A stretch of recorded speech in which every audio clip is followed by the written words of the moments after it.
Buenas tardes. Un hecho histórico ocurrió curiosamente en esta fecha, como la de hoy. Los caprichos de la naturaleza, en este caso, la explosión del volcán Vesubio, sepultaron a la próspera ciudad romana de Pompeya el 24 de agosto del año 1979. Como si hubiera sido congelada en el tiempo, toda una ciudad desapareció, hasta que en sus ruinas fueron excavadas y sus tesoros redescubiertos. La vida cotidiana de una civilización se mostraba ante los asombrosos ojos de los historiadores y arqueólogos. Toda época necesita de sus crónicas. Entender el pasado nos ayuda a comprender nuestro futuro.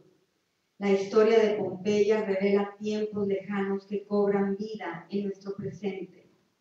Para México, entender su pasado y su riqueza, como es el porfiriato, nos ayuda a entendernos a nosotros mismos. Hoy tenemos el privilegio de recibir a un estudioso de la historia y de la época del porfiriato. Este periodo está lleno de claroscuros, de ideas radicales, de choques ideológicos, de concepciones acertadas, mezcladas con erróneas.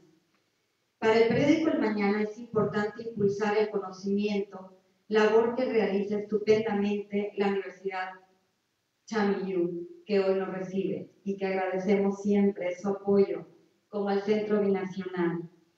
Pasado y presente se unen y se entienden en este día con la visita de nuestro amigo y conferencista Rafael Tobar y de Tres. Bienvenido, Rafael. Y disculpen por el año, es 79. Que no es turno,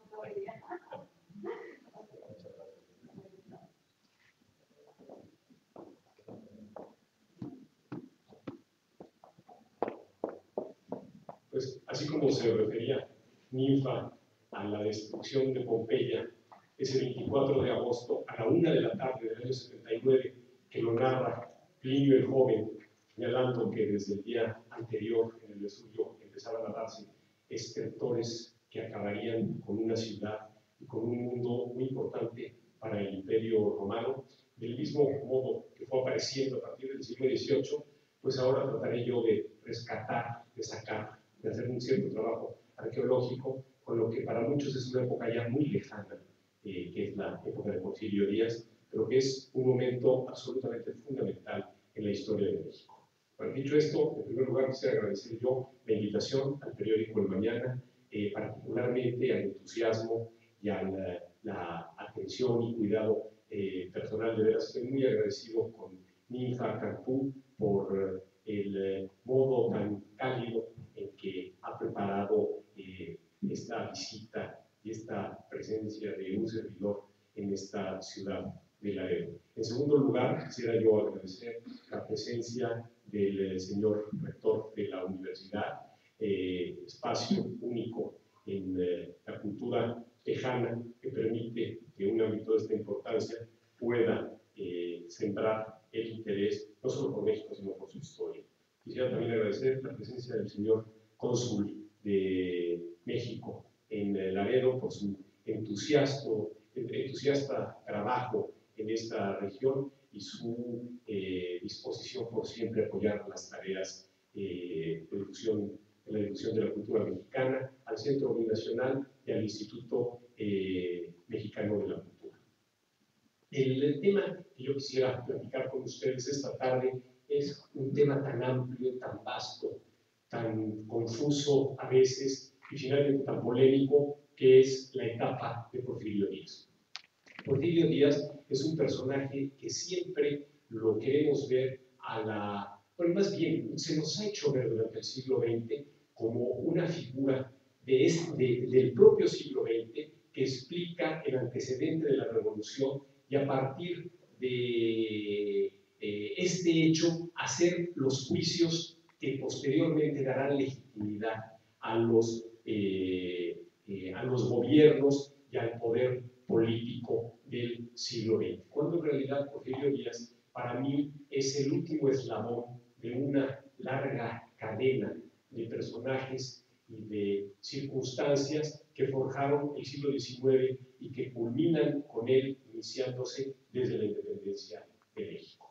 Porfirio Díaz es un hombre que nace en 1830, 9 años después, el 15 de septiembre, 9 años después de que la independencia de México se culmina, de tal modo que es un personaje que prácticamente transcurre en todos los grandes momentos del siglo XIX. En muchos de ellos es actor secundario al inicio de su carrera y posteriormente será un personaje protagónico, al punto de que 30 años de la vida mexicana se conocen como porfirismo o porfiriato, según se le quiera dar el matiz a su presencia en la vida mexicana. Porfirio Díaz, como ustedes lo saben, inicia su presidencia, la primera en 1876, es un periodo de 876 a 880, luego se interrumpe cuando entra Manuel González y posteriormente él vuelve a tomar el poder en 1884, donde permanece hasta el 25 de mayo de 1911. De tal modo que son 31 años en el poder. Y creo que un momento importante de lo que será su presencia en la historia de México, su modo de comprender la política, su modo de comprender la historia, precisamente se da en el año de 1910. ¿Por qué en el año de 1910? Porque es el año en el que se celebra el inicio de la independencia de México, el año en el que él busca celebrar a la patria con objetivos muy claros. Entonces, este momento es el que yo plasmo a través de una crónica en el libro El último brindis de don Porfirio, como una especie de metáfora del fin de régimen, del último momento glorioso de su gobierno, y que para mí ha revestido un enorme interés personal también desde mi infancia en la figura de Porfirio Díaz. Y en segundo lugar me referiré a otro libro que también escribí en estos años, que es una novela, es ficción, que se llama Paraíso es tu memoria, y que